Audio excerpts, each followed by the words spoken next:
Hello everyone. So guys, आज की इस वीडियो में हम करने वाले हैं सिंपल ओपन प्लाजो की स्टिचिंग, जिसकी कटिंग की वीडियो आपको मिल जाएगी मेरे चैनल पर, तो आप विजिट करके देख सकते हो या फिर लिंक मिल जाएगा। तो यहाँ पे आप देख सकते हो हमने सिंपल तरीके से कटिंग कर ली और ये ओपन प्लाजो है।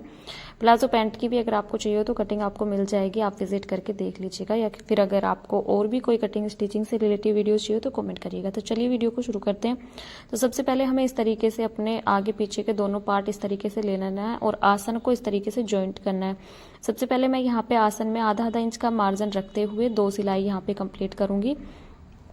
सो हम यहाँ पे 2 सिलाई लगाएंगे। तो चलिए सिलाई लगाते हैं। इस तरीके से यहाँ पे मैं 2 सिलाई लगाऊंगी। डबल सिलाई यहाँ पे कंपलसरी है क्योंकि आसन जो होता है ना वो फटने का डर रहता है, तो इस वजह से हम यहाँ पे 2 सिलाई लगा रहे हैं।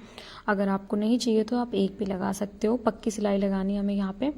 इस तरीके से मैं इसको 2 सिलाई के साथ कवर करूंगी और उसके बाद में फिर इसको अच्छे से हम फोल्ड करेंगे ताकि ये फिनिशिंग के साथ रेडी हो और इसको फटने का डर ना रहे, क्योंकि कपड़ा इतना नहीं होता है कि अगर आप उठते बैठते हो तो कई बार क्या होता है कि प्लाजो ऊंचा नीचा हो जाता है या फिर इस तरीके की कोई प्रॉब्लम्स होती है, तो वो नहीं होंगी। इसके बाद हमें इस तरीके से फोल्ड करना है और एक सिलाई यहाँ पे कंप्लीट करनी है। ये सिलाई जो है वो फिनिशिंग के लिए लगाई जाती है, आप अगर ना चाहें तो आप अवॉइड करना। तो इस तरीके से मैं यहाँ पे एक सिलाई कंप्लीट कर लूंगी। इस सिलाई को कंप्लीट करने के बाद सेम प्रोसेस से ही हमें दूसरे साइड का आसन भी ज्वाइंट करना है। दोनों को उल्टा सीधा देखते हुए आपको करना है। इसी तरीके से हमें दूसरा वाला आसन भी जो है वो अपना ज्वाइंट कर लेना है। तो चलिए ये सिलाई लगा के फिर मैं आपको इसको दिखाती हूँ। सो यहाँ पे आप देख सकते हो इस तरीके से हमने अपनी सिलाई को कंप्लीट कर लिया है। सो सिलाई कंप्लीट करने के बाद कुछ इस तरीके का इसका लुक आता है। फ्रंट से अगर आप देखते हो तो बहुत ही फिनिशिंग से रेडी होता है। इसी तरीके से सेम प्रोसेस है जैसे मैंने आपको बताया था, ऐसे ही मैं अपने दूसरे वाले आसन को भी ज्वाइंट कर लूंगी। दोनों आसन मैंने ज्वाइंट कर लिए दोनों साइड्स के, तो यहाँ पे आप देख सकते हो। इसके बाद हम करेंगे नेफा फोल्ड। नेफा फोल्ड आप 2 इंच का 1.5 इंच का जितना भी आप रखना चाहो आप कर सकते हो। साथ ही में आपका जितना भी इलास्टिक है ना उसके अकॉर्डिंग आपको इसको फोल्ड करना है। तो मैं सिंपल तरीके से अपना जो नेफा है उसको भी फोल्ड कर लूंगी। अगर आप चाहो, अगर आपके पास कपड़े की प्रॉब्लम हो ना तो आप अलग से ज्वाइंट करके भी ले सकते हो। मैंने यहाँ पे साथ ही में लिया है अपना जो नेफे का है वो भी और नीचे पोचे का भी। आप चाहें तो अलग से भी ले सकते हो। बाकी इस तरीके से काफी इजी हो जाता है और जल्दी से हमारा जो प्लाजो है वो बन के रेडी हो जाता है। इसी तरीके से आप अपना गरारा भी स्टिच कर सकते हो। उसमें बस इतना है कि कपड़ा आपको एक्स्ट्रा लगेगा। बाकी अगर आपको गरारा की कटिंग स्टिचिंग चाहिए हो तो वो भी आप कमेंट करके बता सकते हो।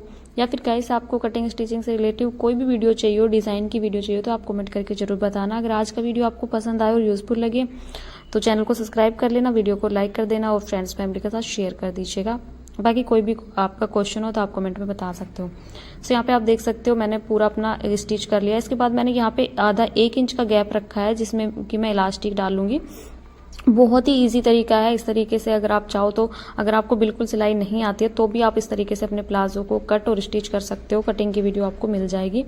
इसके बाद में नीचे वाली साइड से में भी हम इस तरीके से इसके जो पोचा है उसको इस तरीके से, जैसे कि मैंने आपको बताया कि घर पे डालने के लिए, तो मैं यहाँ पे बहुत ही सिंपल तरीके से इसको फोल्ड करूंगी। यहाँ पे मैं 2 सिलाई इसमें कंप्लीट कर दूंगी। अगर आप चाहो तो एक लगा सकते हो। इस तरीके से हम इसको सिंपल ये लगा देंगे इसमें सिलाइयाँ।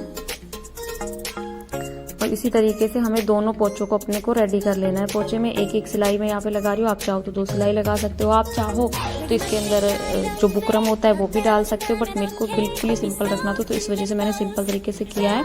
कोई भी चीज़ कंपलसरी नहीं है कि आपको भी यही सेम प्रोसेस करना है। आप अपने अकॉर्डिंग भी कर सकते हो जैसे आपको पसंद हो। कुछ लोगों को प्लाजोज में भी जो बुकरम होता है वो लगाना पसंद होता है या फिर डिज़ाइन देना पसंद होता है, बट मेरे को सिंपल पसंद है इसलिए मैंने सिंपल रखा है। आप अपने अकॉर्डिंग, अपनी चॉइस के अकॉर्डिंग कर सकते हो। तो यहाँ पे आप देख सकते हो इसी तरीके से दोनों पोचों को मैं स्टिच कर लूँगी सेम प्रोसेस से जैसे आपको बताया उसी तरीके से। इस तरीके से बस इसको सिलाई लगा के कंप्लीट करेंगे। तो यहाँ पे आप देख सकते हो मैंने दूसरे वाले पोचे पे भी इसी तरीके से सिलाई लगा के इसको कंप्लीट कर लिया है। इसके बाद में हम करेंगे इसकी सिलाई जो कि होगी फिटिंग की सिलाई। तो जैसे कि मैंने आपको बताया ये ओपन प्लाजो है तो इसके अंदर सिलाई का कोई मैटर नहीं है। इसमें ओपन के अकॉर्डिंग ही हम सिलाई लगाएंगे। आपको जितना इसको ओपन रखना है उसके अकॉर्डिंग आप सिलाई लगाइए। सो ये ओपन प्लाजो ही है तो इसमें हम हल्का हल्का सा कपड़ा रखते हुए ना इसको पूरा इस तरीके से सिल लेंगे ताकि ये प्रॉपर ओपन आएगा। अगर आपको ज़्यादा ओपन नहीं रखना है तो आप मेजरमेंट के अकॉर्डिंग रख सकते हो। अगर आपको फुल घेर का या फिर ओपन पसंद नहीं है। बाकी ये ओपन की ही मैंने आपके साथ स्टिचिंग शेयर किया। आप चाहो तो इसको कम ओपन रख सकते हो, अपने अकॉर्डिंग सिलाई लगा सकते हो। और ये सिलाई जो है वो बहुत ही सिंपल वे में मैंने लगाई है, इसमें फिटिंग का कोई मैटर था नहीं, इसलिए मैंने आपको बताया नहीं। बाकी इसी तरीके से आप भी एक बार अपने प्लाजो की कटिंग स्टिचिंग करके देखिएगा। आप भी इसी तरीके से घर पे ही अपना सरारा प्लाजो जो भी हो वो आप कटिंग स्टिचिंग कर सकते हो। सो गाइस, अगर आपको वीडियो यूजफुल लगे तो प्लीज़ वीडियो को लाइक और चैनल को सब्सक्राइब जरूर करना। इसके बाद यहाँ पे आप देख सकते हो, मैं इसको फिटिंग करने के बाद आपको फाइनल जो लुक है वो दिखाती हूँ। कैमरे की वजह से इसका कलर जो है वो थोड़ा लाइट नहीं दिख रहा है। बाकी हमारा जो प्लाजो है वो बन के रेडी हो चुका है। यहाँ पे आप देख सकते हो इलास्टिक डालने के बाद में भी आपको इसका लुक देखने